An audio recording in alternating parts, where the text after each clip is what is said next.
Hi, my name is Emily Fisher, and I'm the General Counsel and Senior Vice President for Clean Energy at the Edison Electric Institute. We're the trade association for all investor owned electric companies. I'm very excited to be with you today to celebrate National Clean Energy Week, and more specifically, to talk about the role of electric companies in the clean energy transition. I am joined by four really terrific panelists who represent different perspectives and different elements of this sector, and I look forward to diving into this conversation with them. But before I do, I just wanted to spend a couple minutes on some framing comments. I spend all of my time talking about the progress that the power sector has made in reducing greenhouse gas emissions, but I still find that sometimes I go places and people aren't aware of this terrific progress. And so to start, I want to note that we have reduced emissions about 36% below 2005 levels as of the end of 2021. These are the largest reductions of any sector of the US economy and often dwarf reductions made in other countries. In fact, dwarf the reductions made in most of Europe already. We have collectively agreed to continue to try to drive emissions down, and we are on a path to do so. We're going to spend a little bit of time later talking about these commitments to continue to reduce emissions and the tools we need to do that. But it is significant progress. In fact, we used to be the largest emitting sector of the US economy, but since 2016, we've been number two. I've never been so excited to say we're number two. We were overtaken by the transmission sector. And I know that part of this conversation will get into the role that electric companies can play in helping other sectors decarbonize as well. So this is a really exciting time to be part of the electric sector. And I think there's a lot that we have to offer and how we help make this transition affordable and reliable. Because I know for all of the folks on the phone today, or on the video today, that we are focused on doing clean, affordable, and reliable. And those are three key elements for our sector as a whole, regardless of the company we work for. And there have been some increasing challenges to affordable and reliable, but I know that collectively we can work them out. And so that we can start this conversation, I'm going to ask each of our panelists to introduce themselves and spend just a couple of minutes talking about their company or their organization and their perspectives at a high level on the clean energy transition. And I'm really excited to start first. I'm going to introduce them all and then I'll let them talk with Joy Ditto, the president and CEO of the American Public Power Association. And then we'll talk to Yvonne McIntyre, who's the vice president for federal affairs at PG&E. Lauren Sher, the Director of Environmental Policy at NextEra Energy. And last but certainly not least, Eric Takayesu, who's the Senior Vice President of Asset Strategy and Planning at Southern California Edison. So, Joy, why don't you start us off? Thank you so much, Emily, and happy Clean Energy Week. Thanks for having me on this program and panel, illustrious panel. As you can hear from my voice, I've got a bit of a cold today, so I'm coming to you from home. And so that's what we do nowadays. It's nice to be able to do this on video. I'm Joy Ditto. I'm the president and CEO of the American Public Power Association, which is a trade association representing the interests of the 2,000 publicly owned electric utilities across the country. That means we are publicly owned and not for profit, oftentimes affiliated with municipal government, but sometimes different configurations. But the key thing is public, not for profit entities. And we've been provisioning power for in many cases, over 100 years. And we're in 49 states and 5 territories, serving about 50 million Americans. To put that in perspective, there are about 37 million people in the entire country of Canada. So it's still a relatively significant footprint, but that represents about 15% of the US population. So in terms of where we're going on clean energy, like Emily said, we're part of the sector that has been reducing greenhouse gas emissions significantly over the last 17 years plus. It has been a focus of public power utilities as well as our brethren investor-owned utilities and rural electric cooperatives. And there are many commitments across our part of the sector to continue to reduce greenhouse gas emissions to various levels, really with a goal of net zero emissions by 2050, but making sure, as Emily said, that electricity can remain reliable and affordable, especially as we integrate more sectors of the economy into the electricity side of the equation. So I look forward to this panel today to get more into the details of how we're going to do that on the public power side, and I'll turn it back to you, Emily. Thanks, Joy.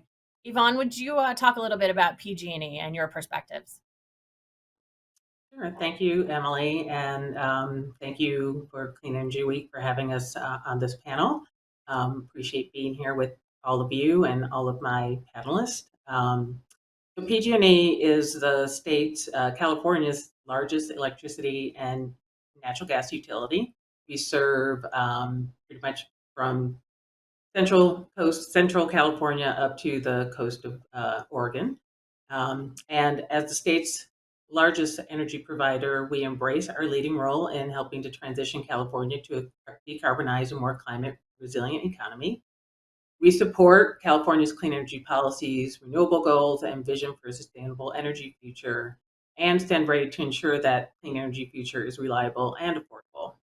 Today, PG&E's mix of electricity sources remains among the cleanest in the nation, and we set a goal of delivering 70% of our electricity from eligible renewable resources by 2030. This past June, we released a climate strategy, and in that strategy, we set a goal of having a net energy zero system by 2040, 5 years ahead of the state's goal, and to be climate and nature positive by 2050, meaning that PG&E will work to reduce and remove more greenhouse gases than we emit and help enable our customers and hometowns to shrink that carbon footprint as well. But the increasing threats of wildfires and other climate-induced threats present historic challenges to our infrastructure and our communities. So PG&E is engaged in a historic effort to make its infrastructure more resilient in the face of the changing climate and increased wildfire risk. And I look forward to talking about some of those initiatives later in the program. So thank you, and back to you, Emily. Thank you, Yvonne. Lauren, how about you go next? Happy National Clean Energy Week. It's great to be here on this panel with a lot of my friends and partners in the electricity group. I'm Lauren Sher. I'm the Director of Public Policy and Sustainability for NextEra Energy. And NextEra Energy is another coastal utility. We're the parent company of Florida Power and Light. So Yvonne's in California, but I'm here in Juno Beach, Florida. And we're the largest utility in the state of Florida. And outside of Florida, we also have NextEra Energy Resources, where we're a large energy, renewable energy business where we own and operate wind, solar, and battery storage across the country. And like PG&E, NextEra also recently announced a new carbon commitment this June. We announced our Real Zero carbon goal, where we will be carbon emissions free by the year 2045 or sooner. And so we are really thinking about innovation and the electric utility of the future, and thinking about how we can have a zero carbon emissions grid to really create a launching pad for the rest of the economy to decarbonize. So it's a very exciting time to talk about the future of utilities and what we can do to lean in and get the grid ready for renewables and next technology. So I'm glad to be here with this panel. Thanks so much, Lauren. That's a perfect segue to Eric, who definitely is thinking about the grid and how we prepare it for the next evolution of what electric companies do. So, Eric, why don't we finish off with you in these introductions? Thank you, Emily, and happy National Clean Energy Week to everyone. I am the Senior Vice President of Asset Strategy and Planning at Southern California Edison, electric-owned utility, one of the largest in the country, in the state of California. Now, personally, I've been with Southern California Edison for 31 years, and much of that time being spent on grid planning and reliability, technology and modernization and operations. And I can certainly appreciate just really the fast and emerging changes that are impacting all of us, such as the great opportunities that come with electrification. But also, I think we have to acknowledge the challenges associated with adapting to climate change. Now, Southern California Edison is investing on both ends. We're working to encourage the adoption of clean energy technologies while preparing for a grid for a resilient future based on the vision that we've laid out in our Pathway 2045, reimagining the grid and adapting for tomorrow, which is our latest climate change paper that's all publicly available. Now, when it comes to transportation electrification, Southern California Edison has the largest investor-owned utility program in the country for supporting electric vehicle charging. Over $800 million has been approved for that. And we also propose a similar program to support advancing building electrification, which, if approved, would provide programs to help accelerate the growth of building electrification over a 4-year period with an emphasis on low-income customers and ESG communities. But we're also working hard to prepare the grid to support these changes. And over the past few years, we've been modernizing the electric system, upgrading our infrastructure and the brains that operate the system through more advanced grid automation, sensors, and technologies. And there's been a lot of progress with building and procuring battery storage on the supply side, which is the backbone to further enable electrification.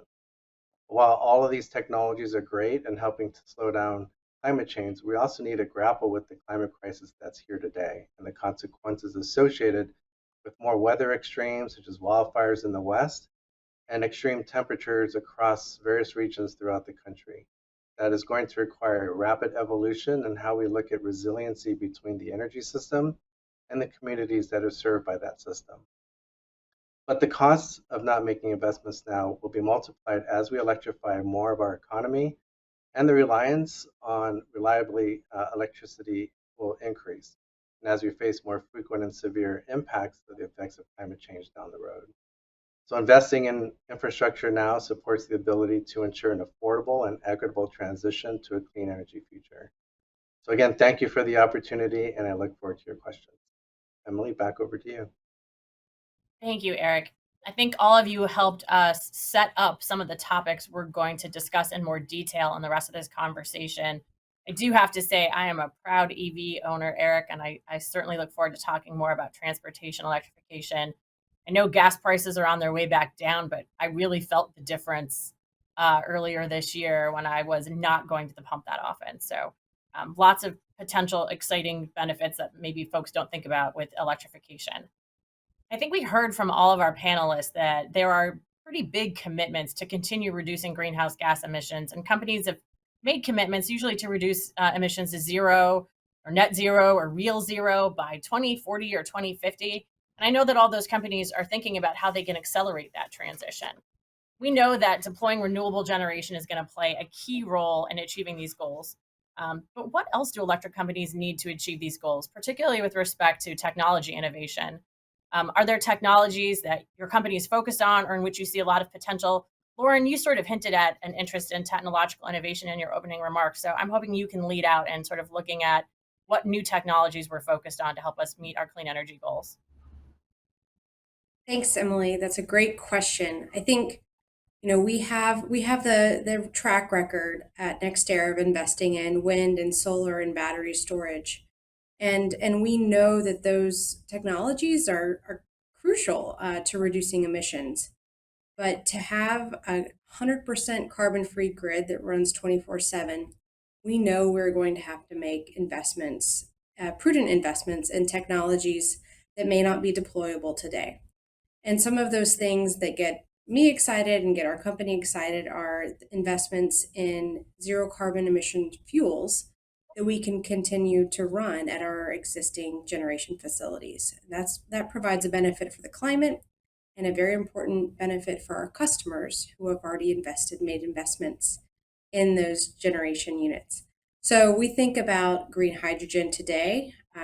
We know that Congress just passed a hydrogen PTC, and that's one component that will be integral to making sure that we have a transition that is affordable for our customers, right? And so in order to make those investments today in those innovative technologies, the way that NextEra thinks about this is, what can we make small strategic bets? We have a hydrogen hub that we're building here in Florida. It is relatively small to the scale that we need hydrogen to be, by the year 2040 or 2050.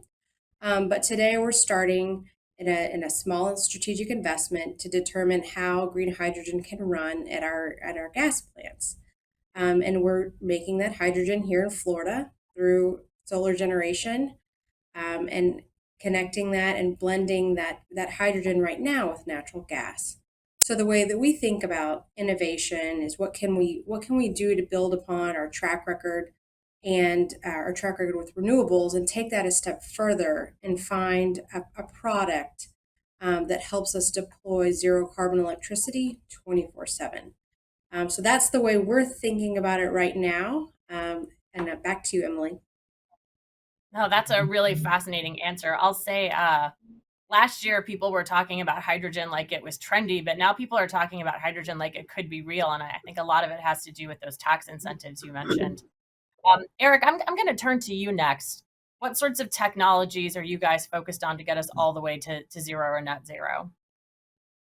Yeah, thank you for the question. And if I could piggyback a little bit on Lauren's comments, I think she framed really well in terms of what I would maybe frame as a near complete transformation of energy use economy wide. Now, our power grid is also going to have to evolve to integrate the changes in how electricity is generated, stored, and used. So, in addition to all the increased renewable generation on the supply side, we also expect accelerated adoption of clean energy technologies by our customers. So this changing mix of load and resources is going to require additional capabilities to manage a large number of resources, both on the supply side as well as on the demand side. So we've been developing the various systems that are going to help us to do that, help bolster increased situational awareness through on our distribution system, having more sensors that can monitor power flow that's flowing real time, and use that information to build more grid flexibility through advanced automation. But we also need to continually address cybersecurity risks as the energy system itself becomes more interconnected. So I would say, in addition to building more flexibility in the grid, we also need to design systems that are going to be more resilient against extreme weather. So for us here in the West, we've been quickly adapting our grid in the face of wildfires. So we've been rapidly replacing bare wires on our overhead distribution system with the latest technologies, using cover conductor that has protective layers that are really designed to reduce the potential of ignitions associated with power lines. And by the end of next year, about 50% of our entire distribution system that traverse high fire risk areas would have been hardened. So we're quickly reducing risks, but we're also seeing the benefits associated with the technology by seeing improvements in overall customer reliability. So all of this is going to require advancements in grid planning and tools that can better forecast the impact. More than ever, we need to be improving sort of that forward radar to anticipate changes, particularly regarding customer technology adoption and grid impacts at really a localized level. So I think all of this represents an opportunity for more engagement across industry stakeholders. I'm talking state regulators, federal agencies, the general energy industry, and our customers to build a shared point of view on upcoming grid challenges and collaborate to start shaping future standards. Eric, I really love that answer. I'm a little bit of a generation nerd, so I tend to focus on technological advancements that could be applied to the generation of electricity. I think you make a really excellent point about the fact that we also need to modernize the grid. And I'm sure that Yvonne had some resonance with your comments about wildfires and grid hardening. And so I'm going to ask her to go next. Thank you, Emily. And we certainly are looking at a lot of the same things that Eric talked about, as well as what Lauren brought up with hydrogen. But certainly we're looking at ways to make our grid more resilient, reliable, and flexible as we look for a net zero future. I'm going to get into a little bit more of all the things that we're doing to address resiliency, reliability, and dealing with the wildfires in one of the later questions. But we certainly are doing a lot of the grid hardening efforts as well. But we do believe that we need to make the electric grid smarter, more flexible, to be able to handle all the new increased, both from supply side and demand side resources and processes that are coming. And so we would like to see new energy technologies that give customers increased flexibility, choice, and value, while also understanding that the grid is going to have to evolve to meet the needs of renewable energy integration, electric vehicle integration, and then decarbonization of our system, while again being able to withstand wildfires and other physical climate risks.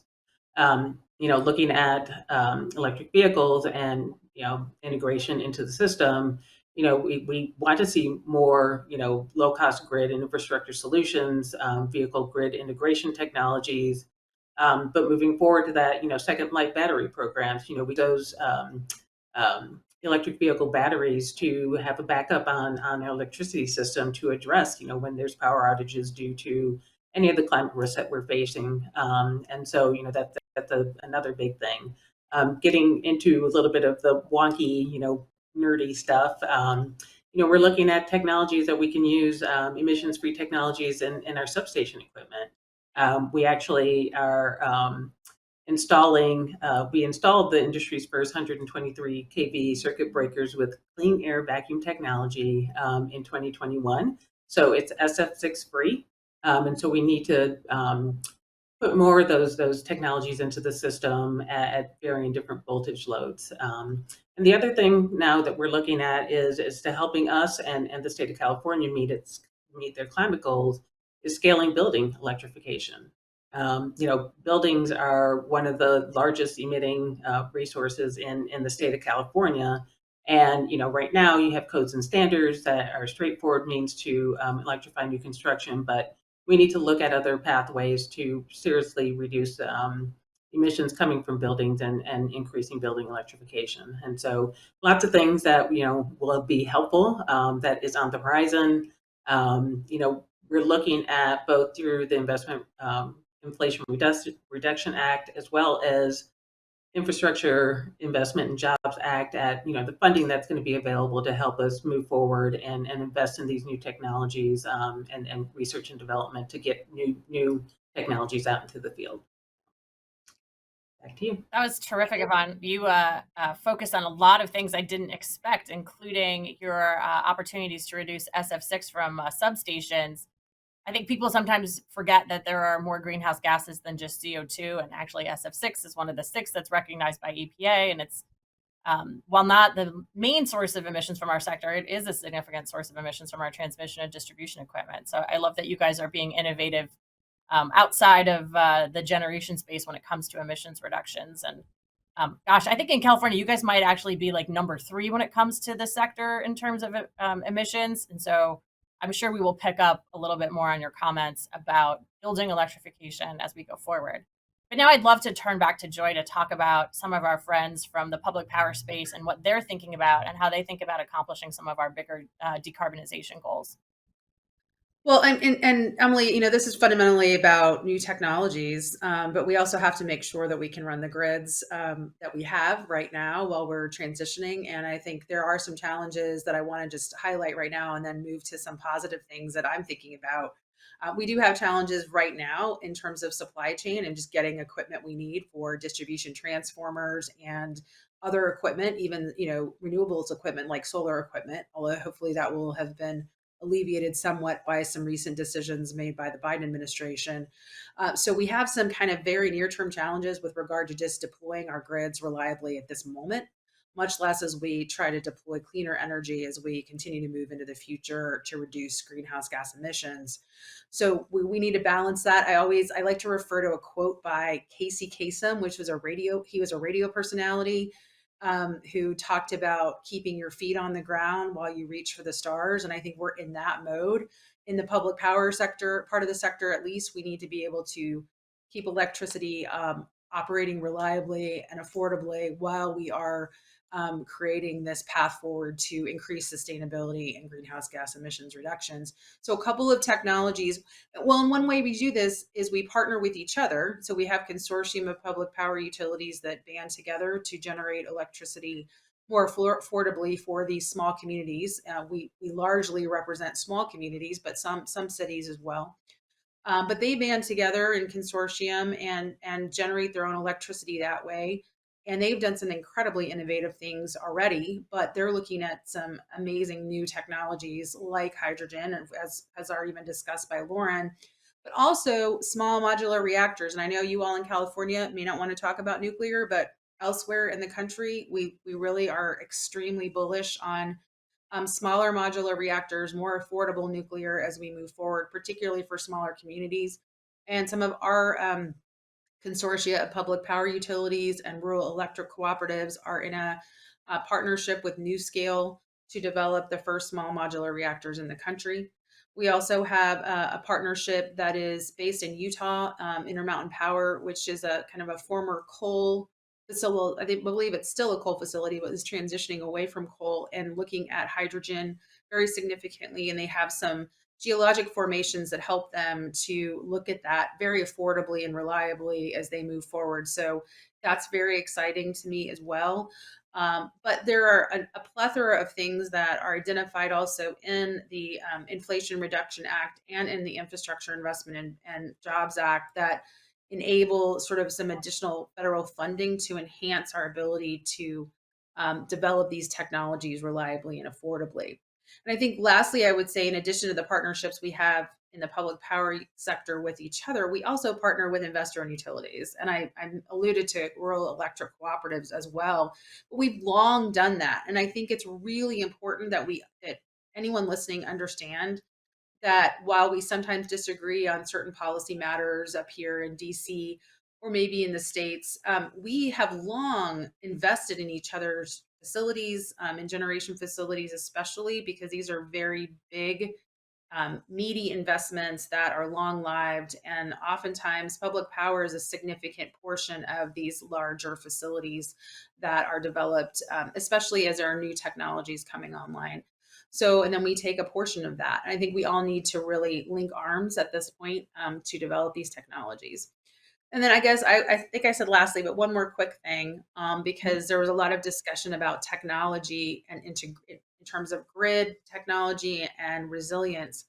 I think we need to remember that as we deploy technology, what we mean by that oftentimes is digital technology that enables us to look at our grids remotely.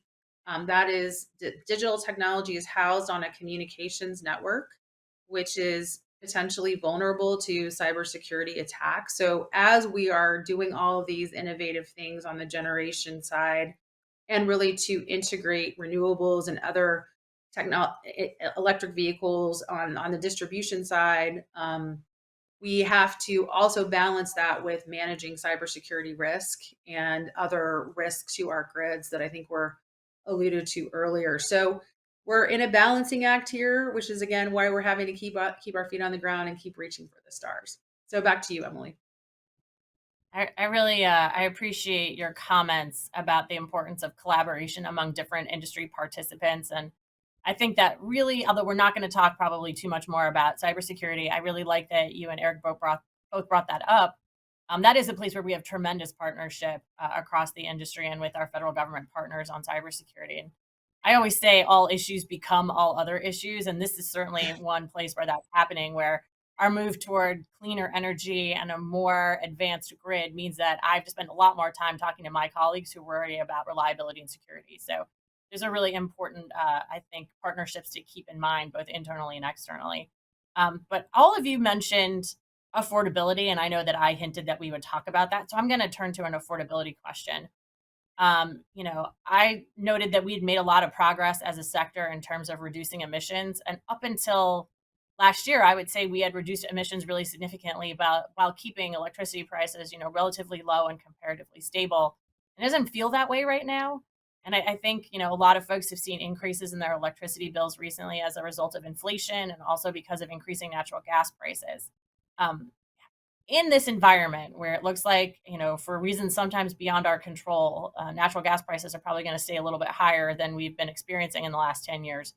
What other tools do we have to ensure that the clean energy transition remains affordable and, as Eric, I think, alluded to, also equitable?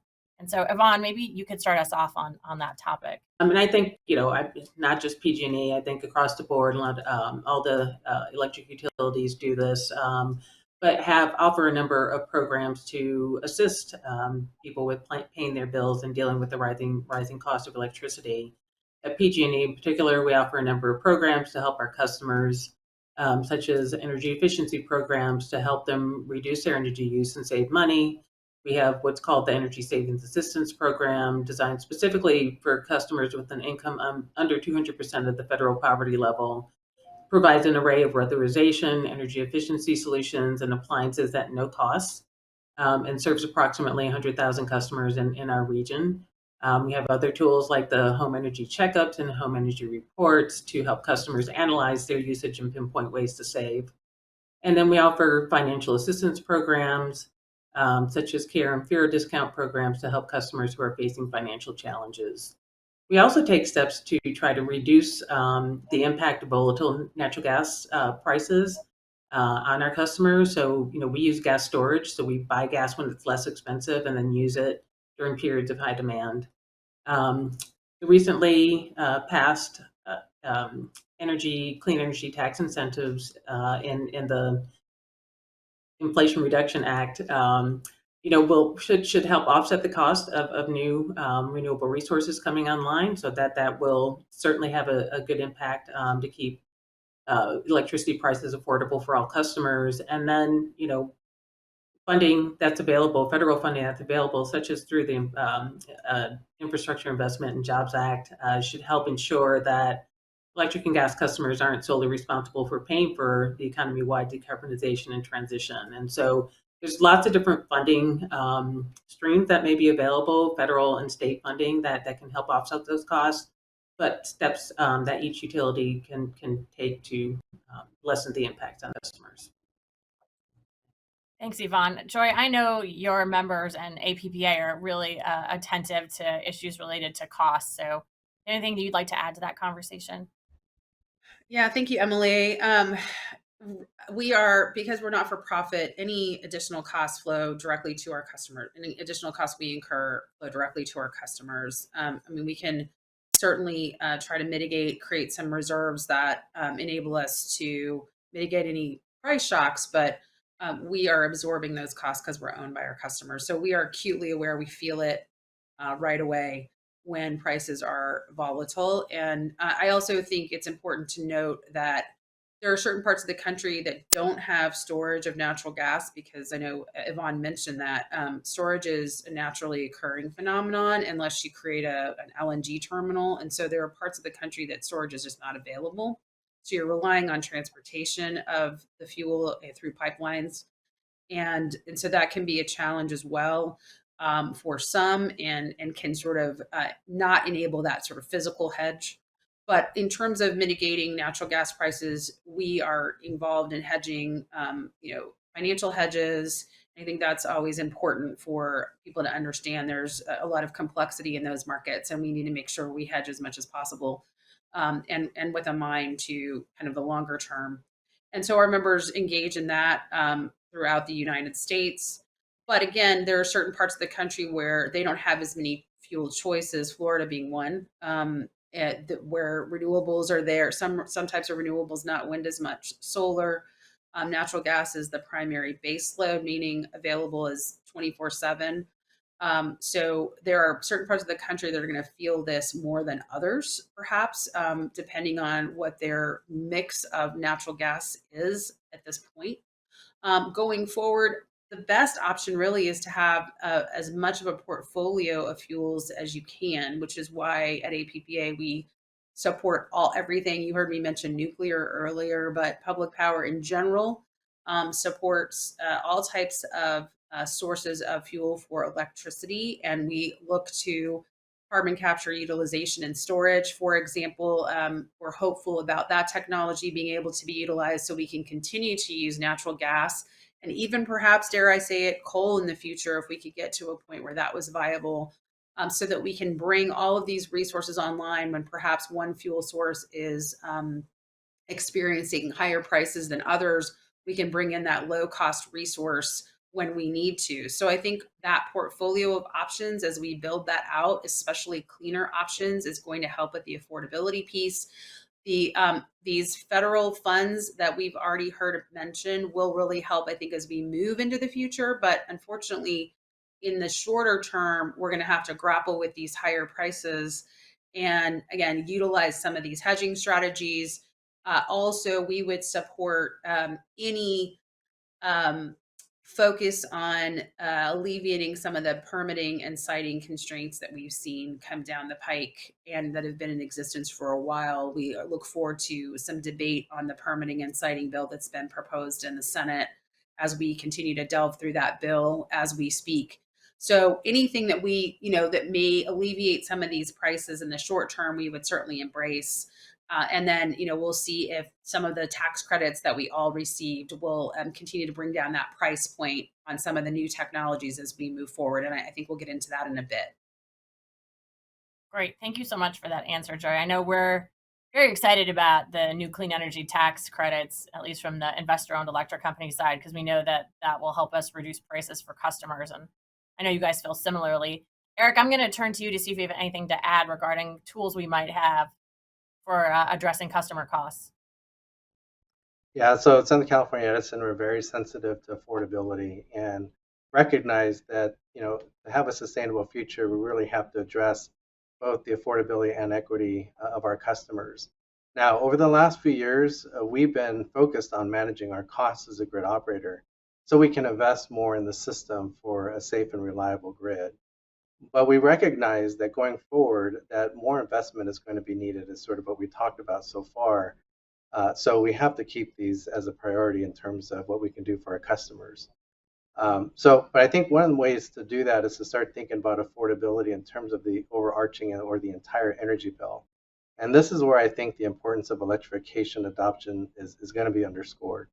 Our analysis shows that while the average residential customer's electricity bill is going to go up, the total cost of energy, when you factor in electricity, natural gas, and gasoline, will actually go down by about a third over the next couple of decades with the switch to electric technologies, which are more efficient. So it's important then to ensure equitable access to these energy-saving technologies, and this is where I think utilities can play a very pivotal role. One example is today, when we look at the upfront cost of electric vehicles, more than traditional vehicles, though it's getting better, affordability is a key hurdle for many car buyers and a major barrier for adoption for modest to low income customers. So we provided rebates towards the purchase of new or pre-owned electric vehicles for nearly 118,000 residential customers through our Clean Fuel Reward Program. That totals over $78 million, but it also has become the model for a recently statewide launch called the California Clean Fuel Reward Program. That gives drivers up to $750 off of a new EV. But while this is a good example of real progress being made, I think there's just a lot more work to do when we look across the spectrum of adoption and some of the challenges associated with that. Great. That's a really interesting program, Eric, and I appreciate you recognizing sort of total energy bills as a way of looking at affordability. Before we dive into that a little bit more and decarbonizing other sectors, I just want to see if Lauren had anything she'd like to add to this conversation. Sure. Thank you, Emily. I think when I think about affordability and the future of clean energy and clean electricity, I think it's important that we think about the time that it will take and for that transition. And when we developed our Real Zero plan, we meant real zero carbon emissions and real zero incremental cost to customers. And so we knew it would take more time to be affordable, but that was important, just as important as reducing carbon emissions. And through Florida Power and Light's history of emissions reductions, every time that we've taken coal out of our system, we've always done it in a way where we're taking more fuel costs out of the bill and ensuring that customers receive those savings. And the same thing played out in our development of our Real Zero goal. Ultimately, we were able to take out $10 billion of natural gas fuel cost over the duration of the plan. But like I said in the beginning, we could have raced to 2035 or or something earlier, and it just became too expensive. And so it's a balance between affordability and emissions. And so we tried to strike that balance because we know that electricity affordability is going to be front and center for our customers, as other panelists have said, as your essentially your pie grows. As we move to more electrification, you are going to have more kilowatt hours utilized each month. So we think about that a lot, and it's paramount as we think through our sustainability goals going forward. So thanks, Emily. Great. Thank you so much. No, thank you, Lauren. I actually did not realize that about your Real Zero plan, that it was also Real Zero cost to customers. That's interesting. Eric, you have hinted at this, more than hinted, a couple of times, and I think Yvonne also picked up on some of these themes, but I want to spend a little bit more time on our ability as a sector to help reduce emissions in other sectors. I think we talked a little bit about transportation and about buildings. I'll say from a Washington perspective, a couple of years ago, people were only focused on how we could reduce our emissions, and now people are focused on how we can continue to reduce our emissions and help other people. So our job has gotten bigger. And so I wanted to know if you could just help us expand a little bit more on that role of electrification and electric companies in the broader economy-wide electrification. Thanks, Emily. So I think when we look at decarbonization, kind of big picture, I do think we need to recognize that there are particular challenges with really the pace of GHG reductions. And we've been targeting our goals around 2045. But we recently published a paper called Mind the Gap. And when we look at where we are today and where we need to be by 2030 in order to set on pace for 2045, I think the state of California has done an extraordinary job in reducing greenhouse gas emissions about 1% per year, but that's in light of a growing economy. So as load grows, it becomes more challenging to reduce those emissions. But in order to meet the 2030 goals, we'll need to actually quadruple the rate of reduction that we've seen historically. So I think that just sort of highlights some of the challenges that we have in front of us and what we could do to sort of encourage and spark that decarbonization in other sectors. I think that is essentially our role, is to really help the state meeting the decarbonization goals, help to highlight and address the challenges that need to be really dealt with at a state, national, and at a global level.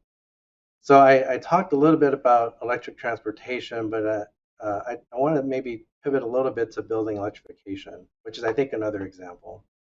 So earlier this year, the California Energy Commission issued an integrated energy policy report in which it recommended installing at least 6 million heat pumps statewide by 2030. That's a pretty significant challenge, and I think one of the reasons why is because we need more education and training. Currently today, there are few building contractors and HVAC professionals that are really well versed in building electrification technology. I think we also need to coordinate with manufacturers to bring emerging technologies to the US market, including very efficient heat pumps, things like ultra-low global warming potential refrigerants, and retrofit-ready and lower voltage options to simply make it easier and cost-effective for customers to install. So again, I think here's where I think electric utilities or other utilities can play a pivotal role, but also where public and private partnerships are needed to not just move the technology forward, but to facilitate its adoption and its installation. Those are terrific points. I really appreciate them. Lauren, do you have anything you'd like to add to sort of the role of decarbonizing other sectors? Yeah, I'll be unique in this one because we're thinking about this through our NextEra Energy Resources business.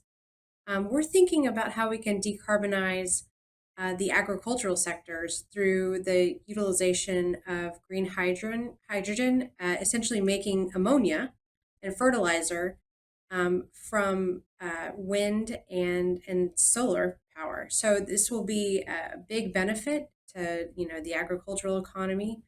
It is very nascent, but it's something that we're just thinking about that's sort of outside of the box and different for us. Of course, at Florida Power and Light, we are very laser focused as well on EV charging infrastructure and really creating the backbone of EV charging around the state of Florida, primarily we started with our significant interstate corridors to make sure that folks could charge up and down evacuation routes. But then we're also partnering with counties and municipalities here in Florida to make sure that their fleets are also electrified. So that's a significant opportunity for utilities, as well as partnering with cities and counties on government fleets, and we're excited about that at FPL as well. So those are two two opportunities, very different. But I think the message is that if we can think about how we can leverage renewables and have a decarbonized grid, then, as I stated in my opening statement, electricity really can be a climate solution going forward. So thanks, Emily. That's a really positive story, and ag is always considered such a hard to decarbonize sector. So I appreciate that you guys are thinking about tackling not just the things that seem obvious like buildings and transportation, but also agriculture. Yvonne, I'm going to turn to you next. Sure. And, we're doing a lot of similar things as my other colleagues on this panel. But, we look at just the size and scale of our companies and our organizations really, enable us to be a vital part of the solution and helping move everything, electrify everything. And considering that, our electricity is already, among the cleanest in the country.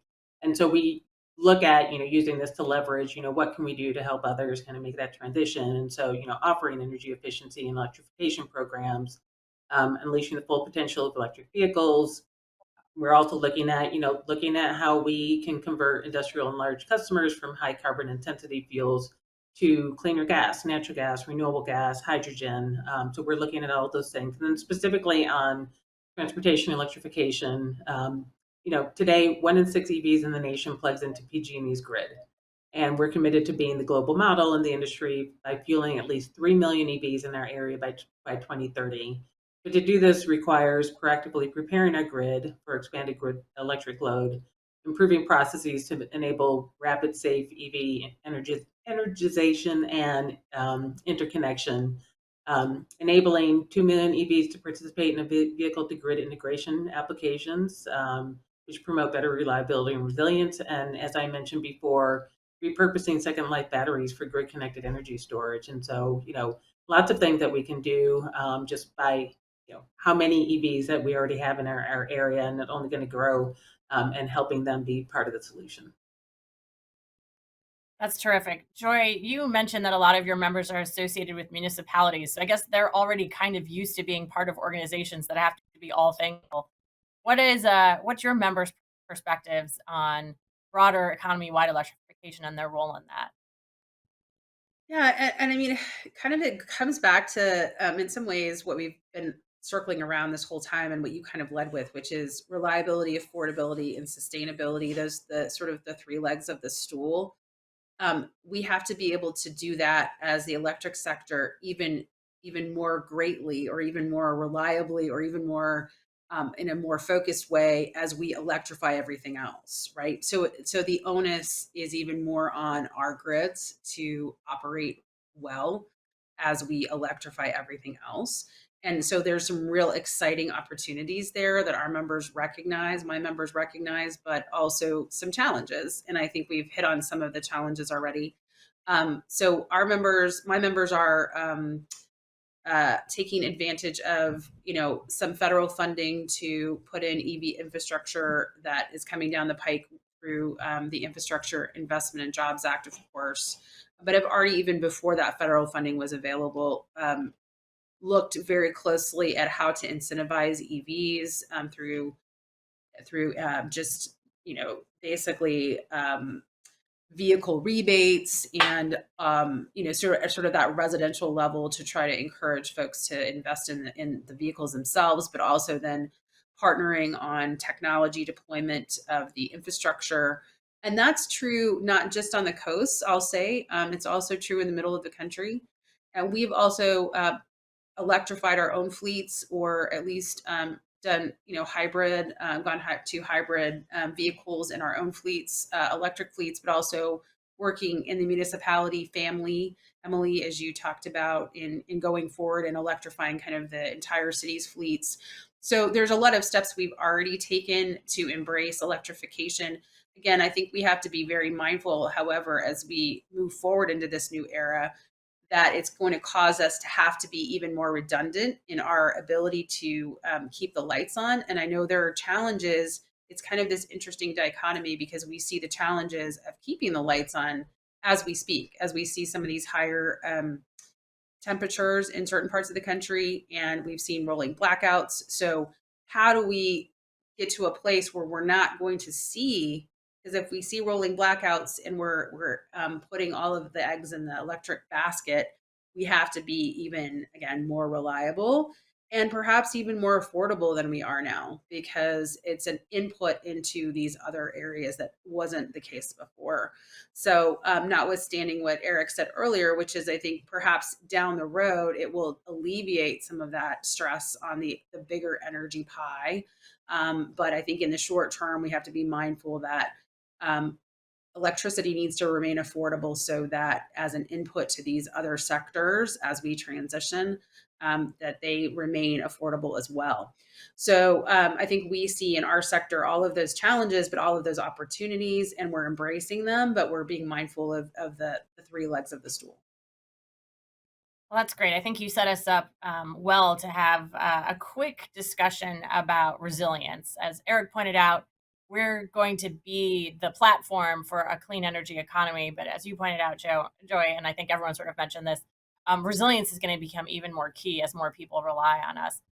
Really briefly for all of you, is there something in particular that you're focused on with respect to system resilience, or some particular area you think we need to be focused on more? I'm gonna start with you, Yvonne.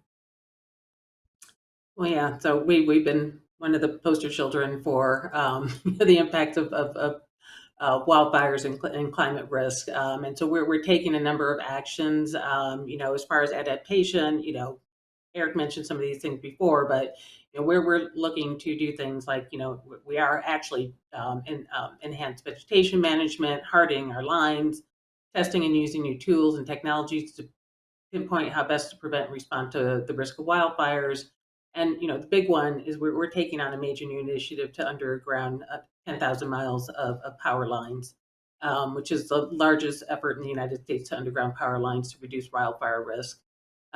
We're doing other things like enhanced power line safety settings, which adjust the sensitivity settings on some of our circuits in high fire threat areas that the power turns off quickly and automatically if the system detects a problem, which we're seeing results. We saw immediate results, significant reducing the sparks on the circuits that those were installed with. But we're also looking at, for the future, we're conducting a multi-year service-wide climate vulnerability assessment, using the best climate protections for projections for California to evaluate climate hazards and risks to PG&E's assets.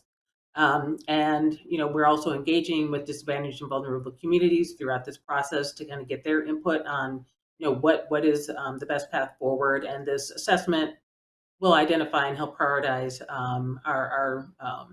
our adaptation measures that may be required in the future. So we're taking concrete steps right now, but kind of using climate science and assessments to look for the future of where we best be able to mitigate the wildfire risks. Well, thank you, Yvonne. I know that you guys are focused on a lot of different moving pieces to address wildfire risks. So, Lauren, I'm going to turn to you. You guys have slightly different problems, or maybe very different problems, in that the greatest impacts you all see in terms of extreme weather are probably increased hurricane intensity and frequency. Are there things that you're focused on with your FP&L hat when it comes to resiliency? Absolutely. And I would say same problem statement or different problem statement, but very similar solutions, right? We at Florida Power and Light, since our devastating 2004 2005 hurricane seasons, we have really been laser focused on grid hardening, and we're taking that a step further now, where we are undergrounding very vulnerable parts of our grid in the state of Florida. And we're also thinking about the grid of the future, as many of my colleagues here have stated, right? As we're integrating more renewables, and as we're also balancing massive growth in Miami-Dade and Broward counties here, how do we build out our transmission infrastructure to ensure that we're serving that demand at the same time? But as far as resiliency and storm restoration, I think we are continuing to lean into innovation. We have a fully operational drone right now that we use for for storm damage and for storm restoration. and it all just adds up to making sure that your grid is more resilient and ready to be restored as customers are relying on electricity for more than just keeping the lights on. And so we're continuing to make those investments with the understanding that severe weather and storms, it's not if, it's when. So thanks, Emily. Yeah. Who would thought that a clean energy conversation would land us in drones? But there are a lot of really innovative ways of addressing the resiliency challenges. Joy, you really focused on this. Are there particular things that your members are doing to improve resilience? Yeah, I mean, I think it's been hit on. I mean, certainly, I think everything that my fellow panelists have talked about today, we're also doing in some way, shape, or form on this piece, but also on numerous other things they've touched on. So, in terms of resilience in the West, wildfires certainly are impacting our members as well. Just to add to what Yvonne said, I think partnerships here are important as well, particularly with the federal resource agencies, the Forest Service in particular, as we try to manage vegetation around our transmission lines and in some cases distribution lines where they're on Forest Service lands. It can be a mixed bag in terms of which part of the Forest Service you're talking to, and we've really tried to strengthen that partnership in our sector as well as with these agents, with the Forest Service and other agencies that we need to work with to manage vegetation. So would note that from the policy side, but our members are also doing many of the same things that PG&E and others are doing in California and elsewhere in the West to mitigate against the potential for their infrastructure to be part of to cause a fire, God forbid.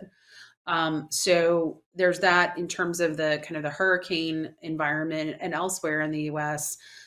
Same mindset as well. We want to try to mitigate the damage, but also to be able to restore power quickly, and that comes back to the partnerships piece too.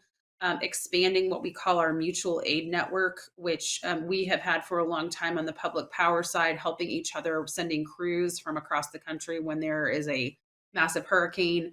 We've started to partner across the sector more, and I think that's a testament again to our linking arms throughout the with the investor and utility community that's represented here, as well as with our co-op brethren, to do that more holistically and do it more efficiently so that we can restore power quickly and have the people power to bring services back, as well as other infrastructure that's needed when you're in a storm restoration environment.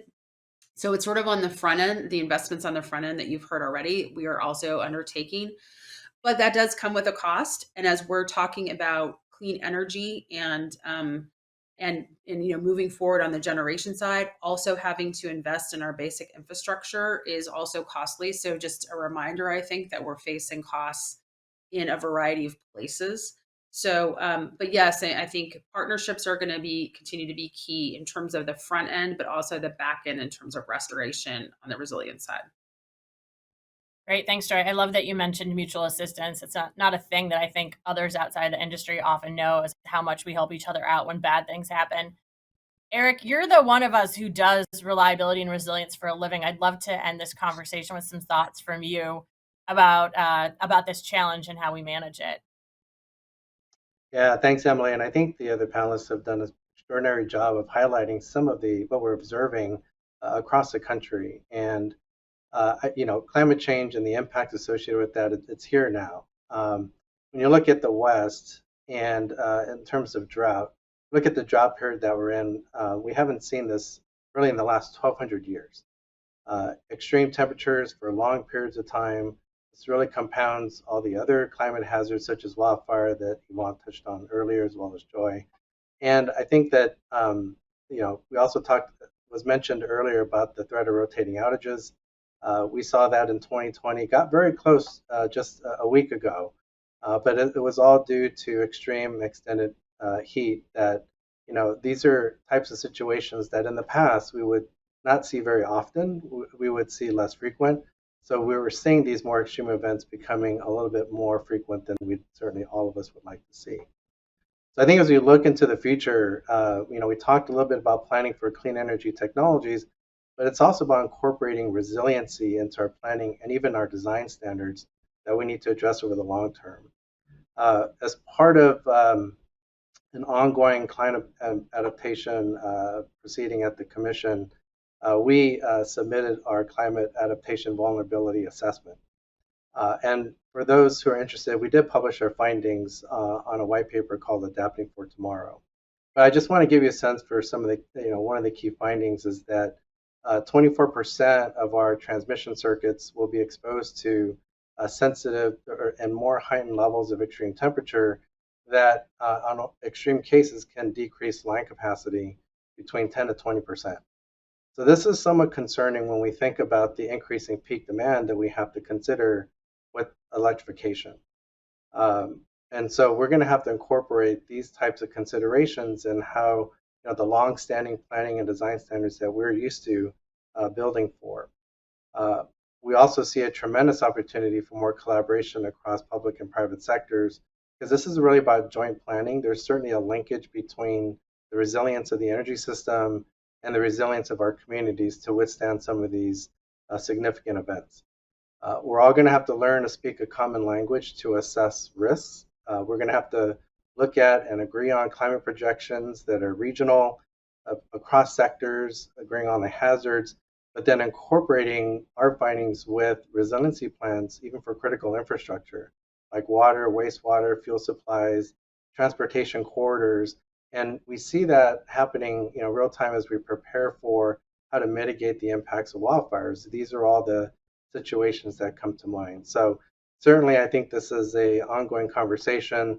Don't have a lot of time though. I think that as long as it takes to adapt our systems, getting to the projections that we're seeing out to 2050, we're already seeing those impacts today. Thank you so much for those observations, Eric. And thank you all for participating in this conversation. I know we talked about a lot of serious subjects. We talked about affordability and reliability and resilience and how we make sure the grid can handle the job of being the platform for a clean energy economy. And while those are big problems that are going to require all of us to solve, I am really excited about the fact that we are all talking about solving them. And I think that's a great message to take to our friends participating in National Clean Energy Week this week. And I'm excited about the future, and I hope you are too. And so thank you all for joining me and for participating in this conversation.